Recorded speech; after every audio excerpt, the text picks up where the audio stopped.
Bismillahirrahmanirrahim. Assalamualaikum warahmatullahi wabarakatuh. Alhamdulillahirrabbilalamin. Wabihi nasta'inu ala umurid dunya waddin. Wassalatu wassalamu ala asrafil anbiya'i wal mursalin wa ala alihi wa sahbihi ajma'in, amma ba'du.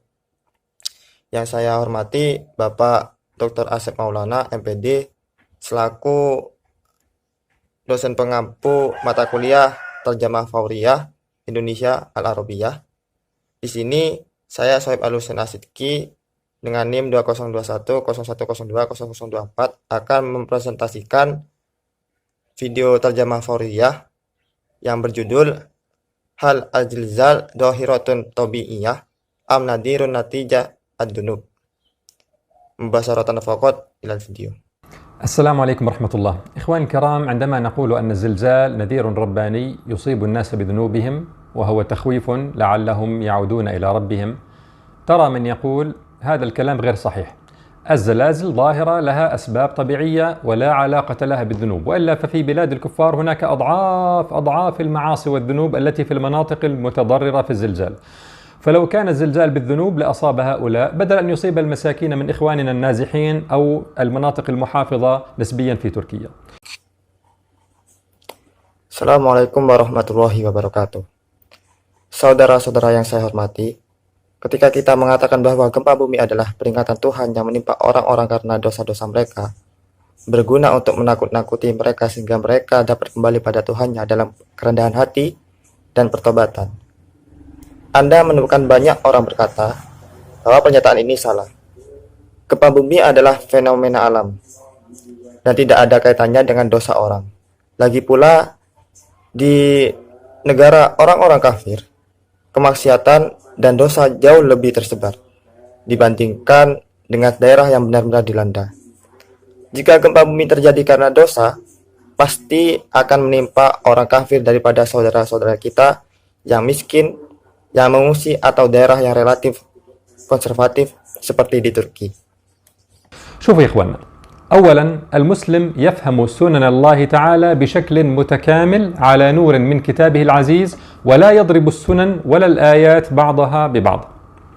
الذين يقولون إنما هي أسباب مادية وليست تذكرة من الله ولا علاقة لها بالذنوب، هؤلاء يظنون أن الحدث الواحد إما أن يكون لسبب مادي أو لسبب غيبي، ولا يدركون أن الله تعالى يبتلي عباده بالسراء والضراء بأسباب مادية، فكل من عند الله، ألا له الخلق والأمر، تبارك الله رب العالمين.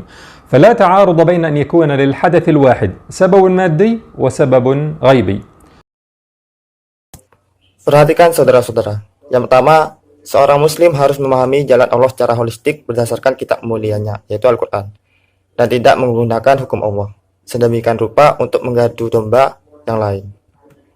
Mereka yang mengatakan penyebabnya naturalistik, yaitu dihasilkan oleh peristiwa alam dan bukan peringatan dari Allah dan tidak berkaitan dengan dosa. Mereka berasumsi bahwa terjadinya suatu peristiwa adalah hasil dari penyebab fisik atau penyebab ilahi yang tidak terlihat. Mereka tidak menyadari bahwa Allah menguji hamba-hambanya dengan kemudahan dan kesulitan melalui sebab-sebab fisik. Segala sesuatu adalah dari Allah. Tidak diragukan lagi, Dia adalah ciptaan dan perintah Maha Suci Allah, Tuhan semesta alam. Oleh karena itu, tidak ada kontradiksi jika suatu peristiwa memiliki penyebab fisik dan tak terlihat ilahi. قال الله تعالى: وما أصابكم من مصيبة فبما كسبت أيديكم ويعفو عن كثير. وهذه المصائب معلوم أن لها أسبابا مادية، ومع ذلك يوضح الله تعالى لنا أنها بذنوبنا. وقال رسول الله صلى الله عليه وسلم: ما اختلج عرق ولا عين إلا بذنب وما يدفع الله عنه أكثر. حصل زلزال في عهد من هم خير من أهلنا في سوريا وتركيا. كيف؟ في الأثر الصحيح تزلزلت الأرض على عهد عمر رضي الله عنه فقال: يا أيها الناس، ما كانت هذه الزلزلة إلا عن شيء أحدثتموه والذي نفسي بيده إن عادت لا أساكنكم فيها أبدا. Allah berfirman, dan musibah apapun yang menimpa kamu adalah disebabkan oleh perbuatan tanganmu sendiri, dan Allah memaafkan banyak dari kesalahan-kesalahanmu. Tentu saja diketahui bahwa bencana ini disebabkan oleh penyebab fisik. Allah menjelaskan kepada kita bahwa itu terjadi karena dosa-dosa kita. Rasulullah SAW bersabda, "Tidak ada seorang pun yang berkedut di pembuluh darah atau matanya kecuali karena dosa, dan pengampunan Allah lebih besar." Pernah terjadi gempa bumi di masa hidup mereka yang lebih baik dari saudara kita di Syria dan di Turki.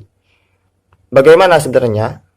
Dari riwayat yang dibenarkan telah terjadi gempa bumi pada masa pemerintah Umar radhiyallahu anhu. Lalu ia berkata, "Wahai manusia, gempa ini tidak akan terjadi jika bukan karena suatu yang telah kalian lakukan sendiri.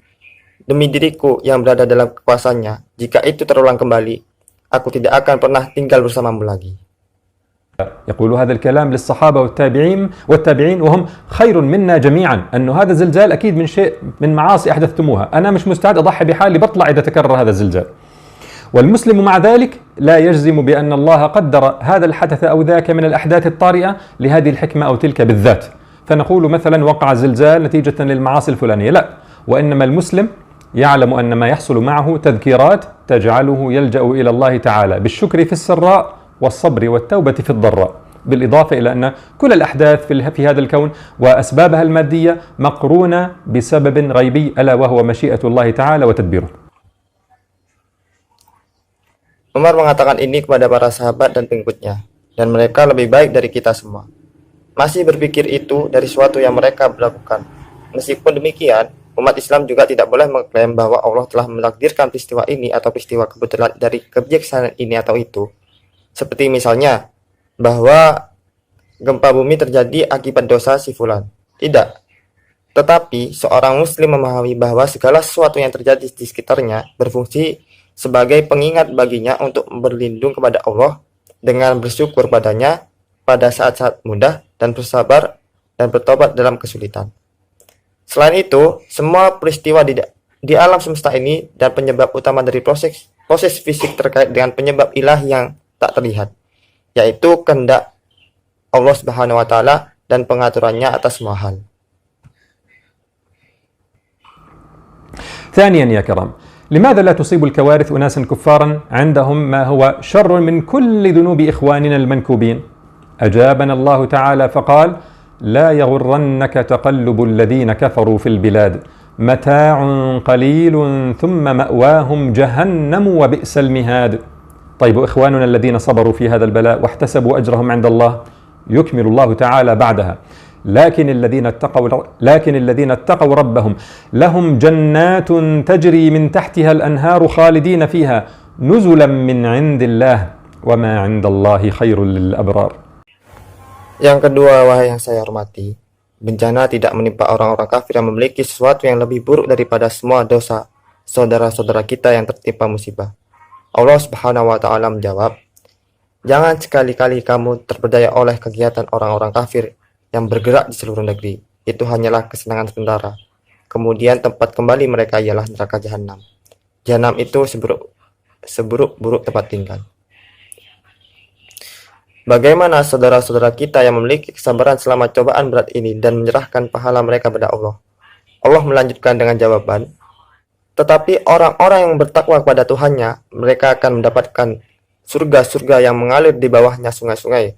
Mereka kekal di dalamnya sebagai karunia dari Allah. Dan apa yang di sisi Allah lebih baik dari orang-orang yang berbakti."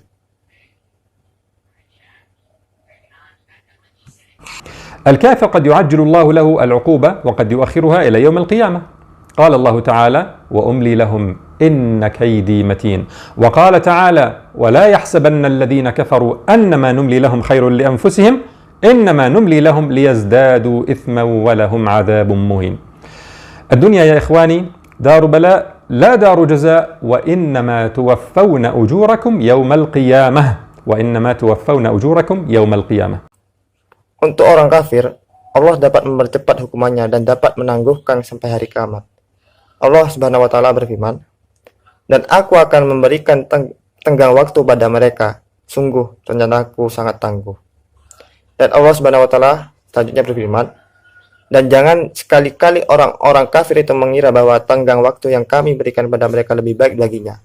Sesungguhnya tenggang waktu yang kami berikan kepada mereka hanyalah agar dosa mereka semakin bertambah, dan mereka akan mendapat azab yang menghinakan.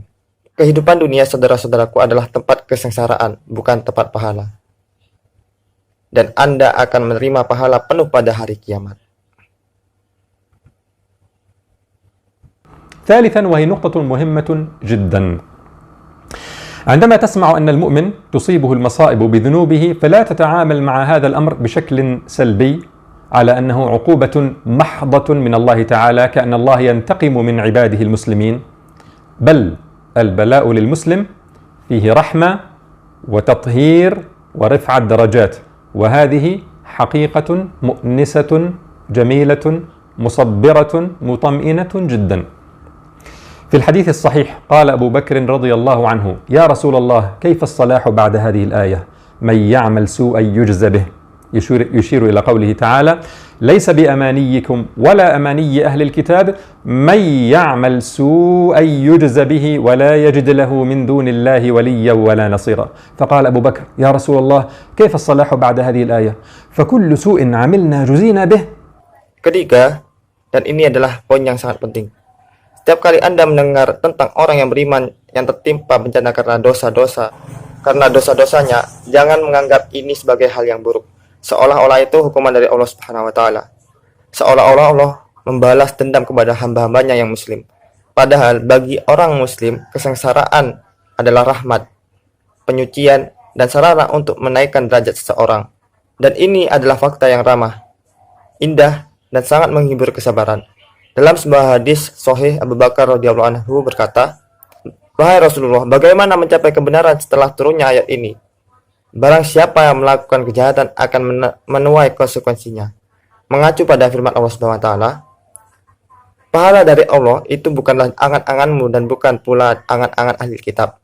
Barang siapa mengerjakan kejahatan, niscaya akan dibalas sesuai dengan kejahatan itu. Dan dia tidak akan mendapatkan pelindung dan penolong selain Allah Subhanahu wa taala. Abu Bakar melanjutkan, "Wahai Rasulullah, bagaimana mencapai kebenaran setelah diturunkannya ayat ini, bahwa setiap kejahatan yang pernah kita lakukan akan menuai akibatnya?" فقال رسول الله صلى الله عليه وسلم غفر الله لك يا أبا بكر ألست تمرض ألست تنصب تتعب يعني ألست تحزن ألست تصيبك اللأواء يعني الشدة قال أبو بكر بلى فقال رسول الله صلى الله عليه وسلم فهو ما تجزون به فهو ما تجزون به يعني هذه المصائب والآلام الدنيوية تكفر عنكم سيئاتكم لتلقوا ربكم عز وجل مطهرين من الذنوب بخلاف الكفار فلما نقول الكوارث تحصل بالذنوب فلا تستوحش بل تذكر هذا المعنى من التطهير والرحمة كما أنه لا يعني أننا أحسن منهم لأننا لم يصبنا الزلزال مثلهم بل قد يكون ذلك من تفضيل الله لهم بحيث يطهرهم في هذه الدنيا وهو ما سيتمناه أهل العافية في الدنيا عندما يرون إكرام الله لمن ابتلوا يوم القيامة. Rasulullah kemudian berkata, "Semoga Allah memaafkan wahai Abu Bakar. Apakah kamu tidak jatuh sakit? Apakah kamu tidak kelelahan? Apakah kamu tidak merasa sedih? Apakah kamu tidak ditimpa musibah?" Abu Bakar berkata, "Tentu." Rasulullah kemudian berkata, "Itu adalah balasan yang diberikan padamu, yakni adalah musibah dan rasa sakit duniawi ini akan menembus perbuatan buruk. Ini akan menembus perbuatan buruk Anda, sehingga Anda dapat bertemu dengan Tuhan Anda disucikan dari dosa. Tidak seperti orang-orang kafir. Jadi ketika kita mengatakan bahwa bencana terjadi karena dosa-dosa kita, jangan merasa terlantar.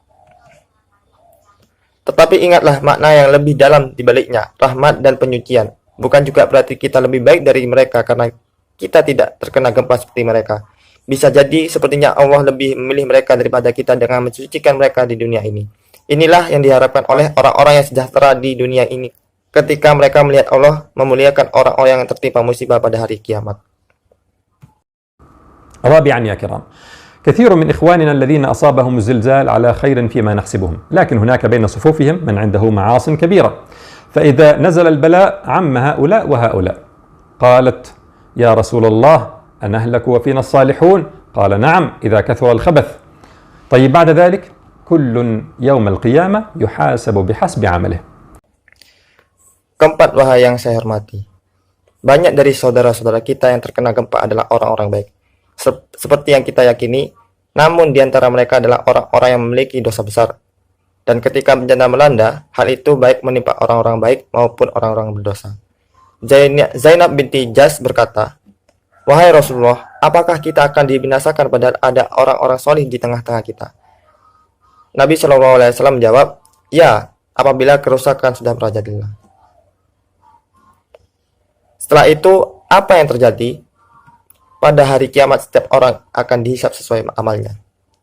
خامسا إخواني لأجل ما سبق جميعا إياكم أن تفقدوا فرصة الاتعاظ بهذا التفكير الخاطئ والقسمة الثنائية الخاطئة، إما سبب مادي أو تذكير رباني لنترك الذنوب. لا، القسمة ليست ثنائية بهذا الشكل.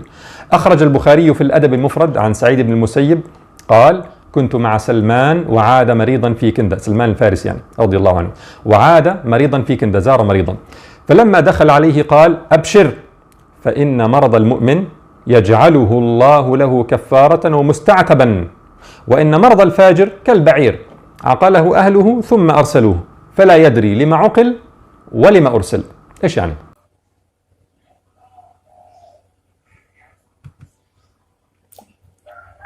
Kelima, saudara-saudaraku, setelah semua yang disebutkan sejauh ini, berhati-hatilah untuk tidak mengambil pelajaran karena pemikiran yang salah dan dikotomi yang salah, yaitu peristiwa tersebut terjadi murni sebagai fenomena alam atau murni sebagai pengingat ilahi agar kita bertobat. Tidak seperti ini. Al-Bukhari mencatat dalam Al-Adab Al-Mufrad tentang Sa'id Ibnu Musayyib berkata, "Saya bersama Salman ketika dia mengunjungi orang sakit di Kindah. Ketika dia memasuki rumah orang sakit, dia berkata, 'Kabar baik, Allah menjadikan penyakit orang beriman sebagai penembus dan pemulih baginya. Sedangkan penyakit orang fasik seperti unta yang diikat orang lalu dibiarkan. Ia tidak tahu mengapa diikat atau dibiarkan.'" أن المرض يكون مستعتبا للمؤمن، أي أنه يكون سببا في محاسبة نفسه ورجوعه عن الإساءة ويقظته من غفلته، بخلاف الفاجر فإن مرضه لا ينفعه وهو لا يزال مصرا على المعصية، ولذلك هو كالبعير الدابة الذي أمسكه وربطه أهله ثم أرسلوه، يعني فلتوه خلوه يمشي، فلا يدري لماذا أمسك ولا يدري لماذا أرسل. وكذلك الفاجر إذا مرض لا يدري لماذا مرض وما هي الحكمة من المرض ولا يحتسب أجرا ولا يرجع إلى الله. أما المؤمن فيعلم أن الله سبحانه حكيم في أفعاله كلها وأنه يستخرج من عباده عبوديات بابتلاءات السراء والضراء. Sesungguhnya penyakit itu menjadikan peringatan bagi orang yang beriman atau menjadikan sarana untuk merenungkan diri dan mengingat kembali kesalahan yang dilakukan itu membangunkannya dari kecerobohannya.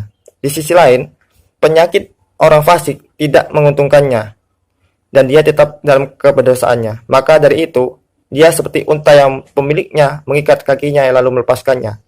Dia tidak tahu mengapa dia diikat, juga tidak mengerti mengapa dia dibiarkan. Oleh karena itu, orang fasik tidak memahami hikmah di balik penyakitnya, juga tidak mengharapkan imbalan dan kembali kepada Allah Subhanahu wa taala.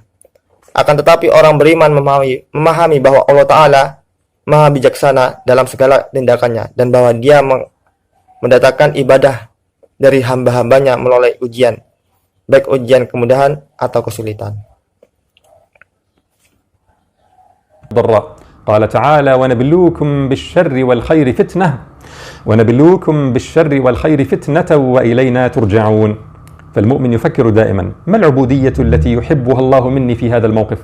أما المنافق فهو في كثير من أحواله قد نسي الله سبحانه، فلا يفسر الأحداث على ضوء الإيمان بحكمة الله ولا يتفكر في هذه العبوديات.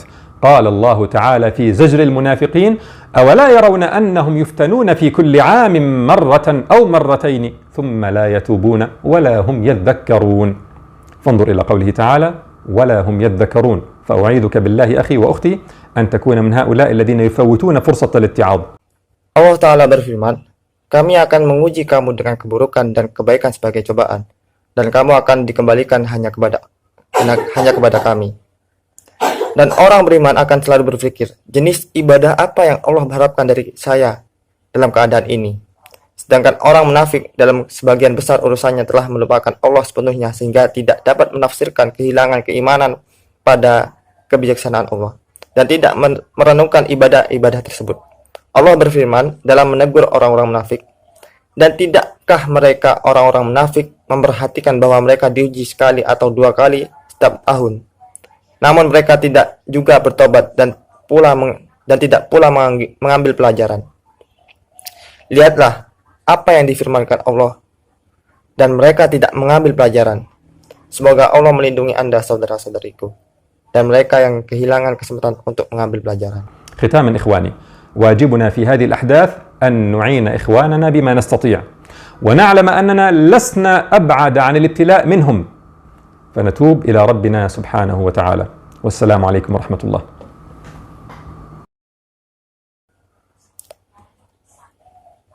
Yang terakhir, saudara-saudaraku, kewajiban kita dalam keadaan seperti ini untuk membantu saudara dan saudari kita yang menderita dengan apapun yang kita bisa, dan untuk mengetahui bahwa kita sendiri tidak jauh dari mereka dan tidak jauh dari mereka dari cobaan, dan dengan demikian bertaubat kepada Allah Subhanahu wa taala.